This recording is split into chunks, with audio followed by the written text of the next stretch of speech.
Os Segredos da Mente Milionária, T. Harv Eker. Arquivos de riqueza número 12. As pessoas ricas pensam, posso ter as duas coisas. As pessoas de mentalidade pobre pensam, posso ter uma coisa ou outra. As pessoas ricas vivem numa realidade de abundância. As pessoas de mentalidade pobre vivem num universo de limitações. Embora elas habitem o mesmo mundo físico, a diferença está nas suas perspectivas. Os indivíduos que pensam pequeno cultivam conceitos baseados na escassez. Deixam-se guiar por lemas como nunca se tem o bastante e não se pode ter tudo. Mesmo assim, embora ninguém possa ter tudo, afinal isso faz parte da vida, eu acredito que você, com certeza, é capaz de possuir tudo o que realmente quer. Você almeja uma carreira de sucesso ou ter mais tempo para ficar com a sua família? Ambos. Você quer se dedicar aos negócios ou se divertir? Ambos. Você deseja dinheiro ou uma vida com sentido? Ambos. Você pretende enriquecer ou fazer o trabalho que ama? Ambos. As pessoas de mentalidade pobre sempre escolhem uma coisa ou outra, enquanto os ricos optam por ambas. Eles entendem que com um pouco de criatividade podem quase sempre imaginar uma forma de possuir o melhor dos dois mundos. De agora em diante, quando você se confrontar com uma situação do tipo ou uma coisa ou outra, a questão fundamental a perguntar a si mesmo é: como posso ter as duas coisas? Esse questionamento mudará a sua vida. Ele o livrará de um modelo de escassez e limitação e, em troca, lhe dará um universo de possibilidades e abundância.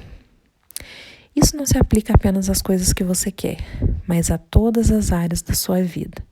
Por exemplo, certa vez tive que lidar com um fornecedor insatisfeito que achava que a minha empresa, a Peak Potentials, devia pagar despesas extras que ele não havia originalmente previsto. O meu entendimento foi de que a estimativa dos seus próprios custos era assunto dele e não o meu. E se ele havia tido mais gastos do que o previsto, aquilo era algo que cabia a ele mesmo resolver. Eu estava mais do que disposto a negociar um novo acordo para uma próxima vez. Porém, no caso daquele serviço especificamente, fiz questão absoluta de manter tudo o que tinha sido acertado entre nós.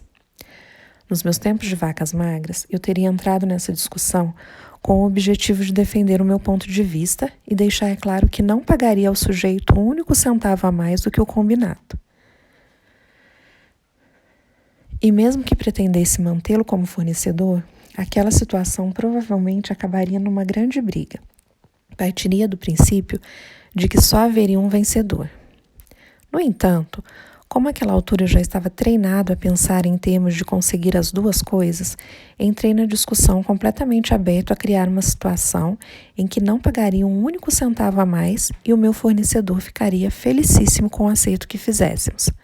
Em outras palavras, a minha meta era alcançar os dois objetivos, e foi o que consegui. Veja outro exemplo. Houve uma época em que decidi comprar uma casa de férias no Arizona. Vasculhei a área em que estava interessado e todos os agentes imobiliários me disseram que se eu quisesse uma casa de 3 quartos com escritório nessa região, teria que desembolsar mais de R$1 milhão. A minha intenção, porém, era gastar menos de R$1 milhão. A maioria das pessoas reduziria sua expectativa ou aceitaria pagar o valor apontado pelos corretores. Eu me propus a conseguir a casa e manter a quantia que estava disposto a desembolsar por ela. Depois, recebi um telefonema com a notícia de que os proprietários de uma casa, no lugar em que eu desejava e com o número de cômodos que eu queria, haviam reduzido seu preço em $200 mil, ou seja, menos de R$1 milhão, mais um tributo à intenção de obter as duas coisas. Finalmente, sempre disse aos meus pais que não pretendia me tornar escravo de um trabalho que eu não apreciasse e que ficaria rico fazendo aquilo que amava. A resposta era sempre a mesma. Você vive num mundo de sonhos. A vida não é um mar de rosas. Negócios são negócios. Prazer é prazer. Cuide primeiro de ganhar o seu sustento. Depois, se sobrar tempo, curta a vida. Lembro-me perfeitamente de dizer a mim mesmo: se eu seguir esse conselho, acabarei como eles. Não, eu vou conseguir as duas coisas. Foi muito difícil. Às vezes eu era obrigado a ficar 1 ou 2 semanas fazendo um trabalho que detestava para comer e pagar o aluguel. Mas nunca abri mão da intenção de alcançar meus 2 objetivos. Jamais permaneci muito tempo num emprego ou negócio que eu não apreciava. No fim, fui capaz de enriquecer fazendo aquilo de que gostava. Agora que sei que isso é possível, continuo em busca somente de trabalhos e projetos que me dão prazer. E o melhor de tudo, hoje tenho o privilégio de ensinar outras pessoas a agir desse modo. Em nenhuma outra área, o pensamento de que podemos ter as duas coisas é mais importante do que no campo financeiro. As pessoas de mentalidade pobre acreditam que devem optar entre a riqueza e os demais aspectos da vida. Por isso, racionalizam a posição de que o dinheiro não é tão importante. Como já disse, essa ideia está errada. Afirmar que o dinheiro não é tão relevante quanto as outras coisas da vida é absurdo. Volto a perguntar: o que é mais importante? O seu braço ou a sua perna? Ambos, é claro. O dinheiro é um lubrificante. Ele lhe permite deslizar pela vida em vez de se arrastar por ela. Proporciona liberdade para você comprar o que desejar e fazer o que quiser do seu próprio tempo. Com ele, você tem condições de desfrutar o que há de melhor e também a oportunidade de ajudar outras pessoas a satisfazer as suas necessidades básicas. Acima de tudo, ser rico faz com que você não precise gastar a sua energia se preocupando com a falta de dinheiro. A felicidade também é importante. Repito, é nesse ponto que as pessoas que pensam pequeno se confundem. Muitas delas acreditam que dinheiro e felicidade são mutuamente excludentes. Ou se é rico, ou se é feliz. Isso não passa da programação de quem pensa pequeno. Uma pessoa que é rica, em todos os sentidos dessa palavra, entende que as duas coisas são indispensáveis. Da mesma forma, como precisamos de 2 braços e de 2 pernas, necessitamos de dinheiro e de felicidade. Você pode comer o bolo e ter o bolo. Chegamos, portanto, a outra importante diferença entre os indivíduos ricos e os de mentalidade pobre. Eu lhe pergunto, de que serve ter o bolo se você não pode comê-lo? O que exatamente você deve fazer com ele? Colocá-lo numa mesa e ficar olhando? Bolo serve para ser comido e saboreado. O modo de pensar, ou uma coisa ou outra, também ilude as pessoas que acreditam na seguinte ideia: para eu ter mais, alguém tem que ter menos. Volto a dizer, isso não passa de uma programação restritiva baseada no medo. A noção de que os ricos apropriam-se de todo o dinheiro deste mundo e por isso não sobra para ninguém é mais do que absurda. Primeiro, essa crença pressupõe que a quantidade de dinheiro existente é limitada. Não sou economista, mas até onde consigo perceber, notas e mais notas continuam a ser impressas há décadas. A oferta de dinheiro não está vinculada a nenhum ativo. Portanto, mesmo que hoje os ricos possuíssem toda a riqueza do planeta, amanhã haveria milhões, talvez bilhões mais, disponíveis. Outro aspecto que os simpatizantes dessa visão limitada parecem não observar é que o mesmo dinheiro pode ser usado indefinidamente para criar valor para todas as pessoas. Vou dar um exemplo. Nos seminários, peço a 5 participantes que se dirijam ao palco levando consigo um objeto. Dou uma nota de $5 à pessoa número 1 e lhe digo para comprar algo da pessoa número 2, com aquele dinheiro. Suponha que ela adquira uma caneta. Agora a pessoa número 1 tem uma caneta e a pessoa número 2, $5. A pessoa número 2 usa então os mesmos $5 para comprar, digamos, uma prancheta da pessoa número 3. Depois, com aquela mesma nota, a pessoa número 3 adquire um laptop da pessoa número 4. Espero que você tenha captado a imagem e a mensagem. Os mesmos $5 foram usados para levar valor a cada pessoa que o possuiu. Aquela nota passou por 5 indivíduos e criou $5 em valor para cada um deles, e um total de $25 em valor para o grupo. Portanto, os $5, além de não terem se esgotado, circularam e criaram valor para todos. As lições são claras. Primeiro, o dinheiro não se esgota. A mesma nota pode ser usada anos e anos e por milhares de pessoas. Segundo, quanto mais rico é um indivíduo, mais dinheiro ele pode colocar em circulação. permitindo que outras pessoas tenham mais dinheiro para trocar por mais valor. Isso é exatamente o contrário do que prega o pensamento baseado em ou uma coisa ou outra. Quando uma pessoa possui dinheiro e o usa, tanto ela quanto o indivíduo com quem aquela quantia foi gasta têm ambos o valor. Para ser direto, se você está tão preocupado com as outras pessoas e quer se assegurar de que elas tenham a sua parte, como se existisse uma parte, faça o que puder para enriquecer e espalhar mais dinheiro por aí. Eu o estimulo a se livrar do mito de que o dinheiro é mau e de que você deixará de ser tão bom ou tão puro sem enriquecer. Essa crença é uma grande besteira e, se você continuar a aceitá-la, ficará empacado num importante aspecto de sua vida. Ser bondoso, generoso e afetuoso não tem nada a ver com a quantidade de notas que há na sua carteira. Essas qualidades vêm do que existe no seu coração. Ser puro e espiritualizado não tem relação com a sua conta bancária. Esses atributos se originam do que está na sua alma.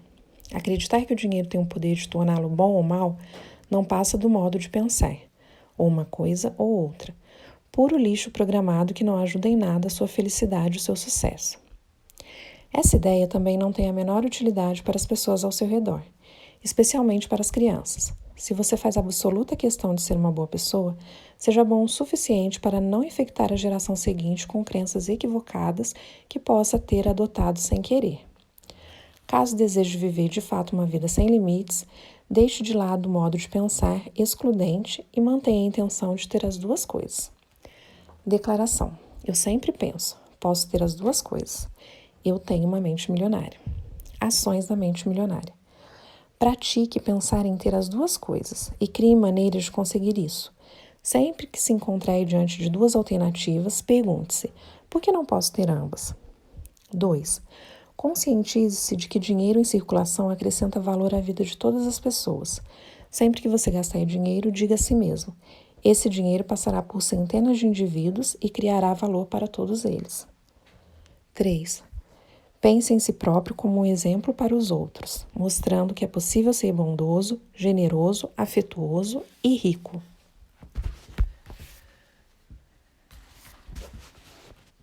Arquivo de riqueza número 13.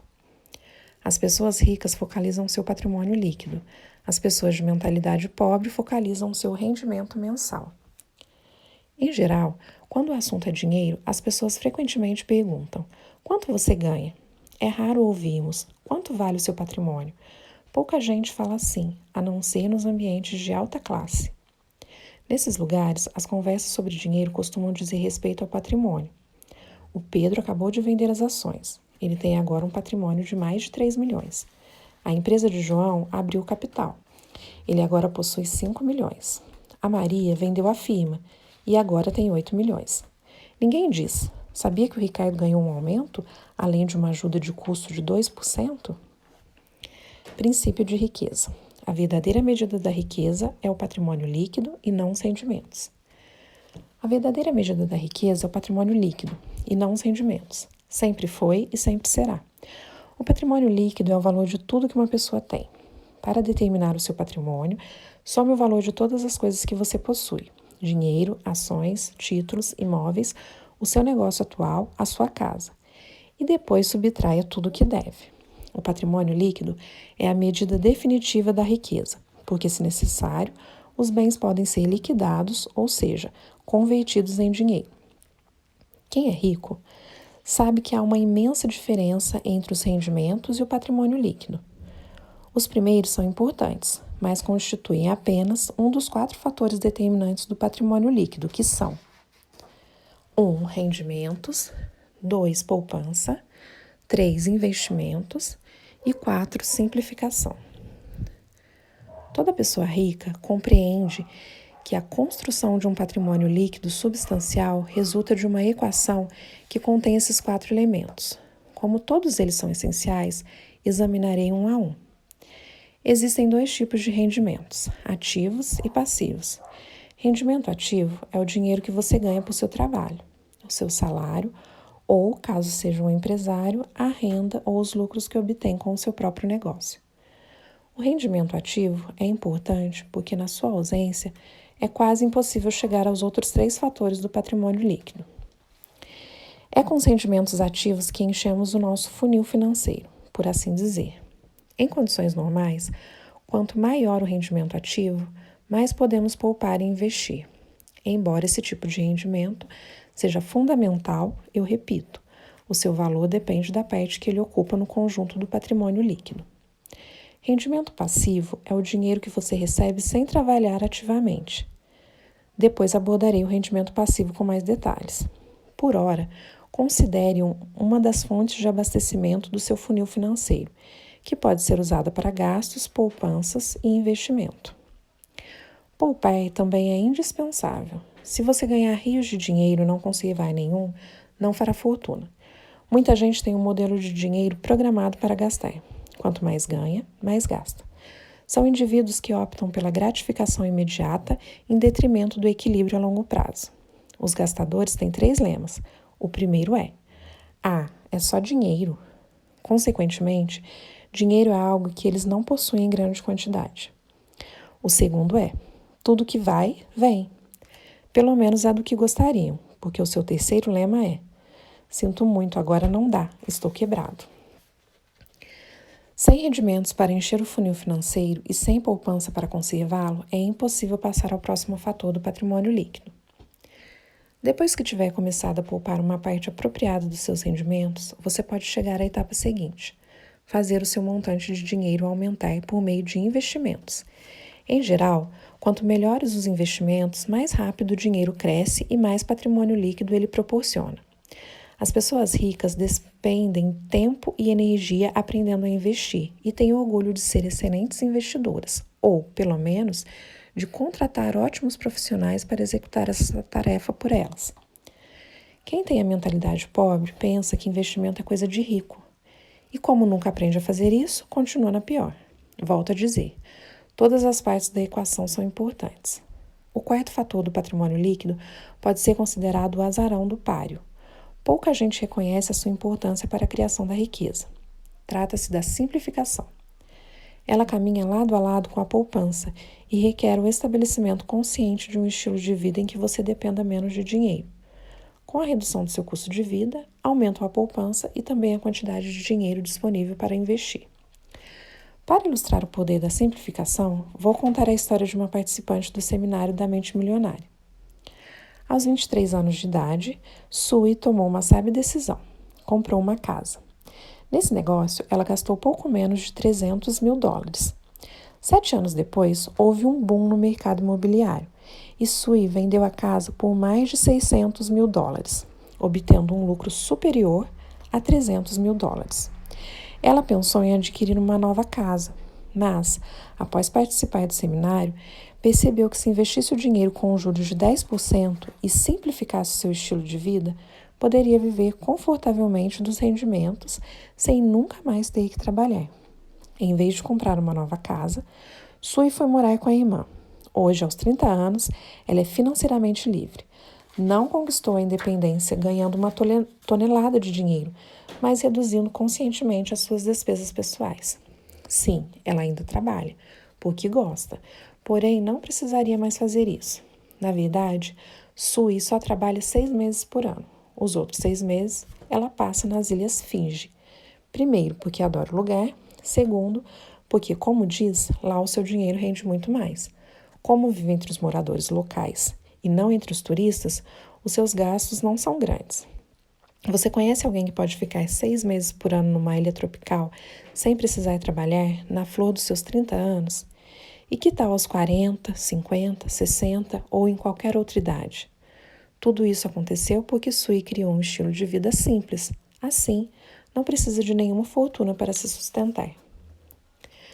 Quando lhe custa, portanto, ser financeiramente feliz? Se você sente necessidade de morar numa verdadeira mansão, ter 10 carros e 3 casas de veraneio, dar a volta ao mundo todo ano, comer caviar e beber o melhor champanhe para preencher a sua vida, ótimo!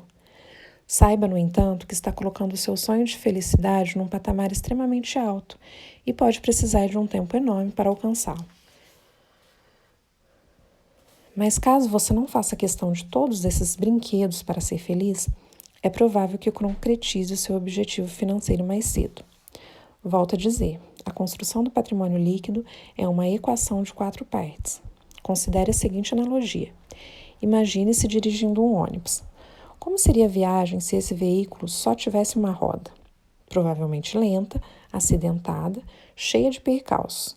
Você ficaria girando em círculos. Soa familiar? As pessoas ricas jogam o jogo do dinheiro com as 4 rodas. Por isso, a viagem que fazem é tão rápida, suave, direta e relativamente tranquila. A propósito, uso a analogia do ônibus porque, depois de alcançar o sucesso, a sua meta pode te levar outras pessoas nesse passeio. Aqueles que têm uma mentalidade pobre ou uma visão de classe média jogam o jogo do dinheiro com uma roda só. Acreditam que o único jeito de enriquecer é ganhando rios de dinheiro. Eles pensam assim porque nunca fizeram fortuna. Não conhecem a lei de Parkinson. A despesa cresce na proporção direta da receita. Veja o que normalmente acontece na nossa sociedade. A pessoa tem um carro, depois ganha mais dinheiro e compra um carro melhor, possui uma casa, depois ganha mais dinheiro, adquire uma casa maior, tem roupas, depois ganha mais dinheiro e compra roupas mais caras. Tem férias, depois ganha mais dinheiro e ganha mais nas férias. É claro que existem exceções a essa regra, pouquíssimas, aliás.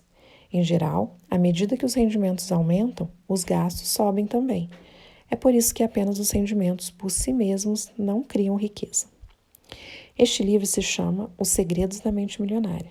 Eu pergunto, milionária se refere aos rendimentos ou ao patrimônio líquido? Ao patrimônio líquido. Portanto, se você pretende ser um milionário ou algo mais do que isso, tem que focalizar a construção desse patrimônio, que, como já demonstrei, depende de muitas coisas além dos seus rendimentos. Adote a política de conhecer o seu patrimônio líquido até o último centavo. Vou lhe sugerir um exercício que pode mudar a sua vida financeira. Pegue uma folha de papel e escreva o cabeçalho, patrimônio líquido. Em seguida, crie uma planilha simples, começando com 0 e terminando com o objetivo que você considera adequado. Anote o seu patrimônio líquido atual. A cada 90 dias, inclua o seu novo patrimônio líquido. Desse modo, você se verá ficando cada vez mais rico. Por quê? Porque estará monitorando esse patrimônio. Lembre-se, aquilo que focalizamos se expande. Como sempre digo nos treinamentos que organizo, é onde a atenção está que a energia flui e o resultado aparece. Monitorando seu patrimônio líquido, você se concentra nele. Como aquilo que a mente focaliza se expande, esse patrimônio crescerá. Por falar nisso, essa lei vale para todos os aspectos da vida. Tudo aquilo de que você cuida, cresce. Para isso, lhe recomendo procurar um bom consultor financeiro. Esse profissional pode ajudá-la a monitorar a construir o seu patrimônio líquido. Ele o orientará sobre como organizar as suas finanças e lhe ensinará maneiras de poupar e fazer o seu dinheiro crescer. A melhor forma de encontrar um bom consultor é buscar referências com um amigo ou parceiro que esteja satisfeito com um especialista nessa área. Não estou lhe dizendo para aceitar tudo que esse profissional disser como um dogma. A minha sugestão é que você escolha alguém com as qualificações necessárias para orientá-lo e planejar e controlar as suas finanças. Um bom consultor lhe fornecerá instrumentos, programas de computador, conhecimentos e recomendações que o ajudarão a adquirir hábitos de investimentos geradores de riqueza. Em geral, eu recomendo que seja uma pessoa que trabalhe com todo tipo de produtos financeiros e não apenas com seguros e fundos, para que você possa escolher as opções que mais lhe convêm. Declaração. Estou concentrado na construção do meu patrimônio líquido. Eu tenho uma mente milionária. Ações da mente milionária. Mantenha-se concentrado nos 4 fatores do patrimônio líquido: aumentar os seus rendimentos, engordar a sua poupança, elevar o retorno dos seus investimentos e diminuir os gastos pessoais, simplificando seu estilo de vida. Crie um extrato do seu patrimônio líquido. Atualize em reais tudo que você tem, os seus ativos, e subtrai o valor de tudo o que deve, o seu passivo. Comprometa-se a monitorar e revisar trimestralmente esse extrato. Repito, por força da lei do foco, tudo aquilo de que você cuida cresce. Contrate um consultor financeiro bem-sucedido que trabalhe para uma firma conhecida e conceituada. A melhor forma de encontrar um excelente especialista nessa área é pedir referências a amigos e parceiros.